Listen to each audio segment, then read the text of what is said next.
Kaya pala ganito ang naging resulta ng kapalaran ko. Kasi alam ng Diyos na kaya ko. Sa edad kong to, napagod na akong magmadali. Kaya lahat ng ginagawa ko ngayon, ini-enjoy ko na lang. Siguro sa dami na rin ng aking pinagdaanan, napagtanto ko na ang buhay ay mas malawak at mas mahiwaga pa sa mga problemang dumarating sa buhay natin. Tumatanda na tayo, baka sa kakahabol natin sa masagana at maayos na buhay, ay hindi na natin nai-enjoy ang buhay.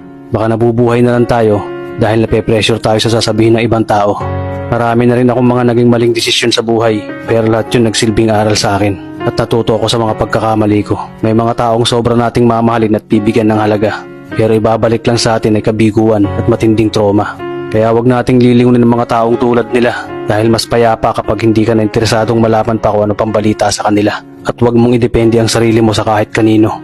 Tandaan mo, kahit sarili mong anino, iiwan ka din nito kapag madilim na ang paligid mo. Kailangan natin matutunan na huwag ikumpara ang sarili natin sa iba dahil hindi natin laban ang laban nila. Karera mo to, di nila karera. Dahil ang buhay ay hindi naman nasusukat sa kung sino ang mayaman, kundi kung sino ang payapa.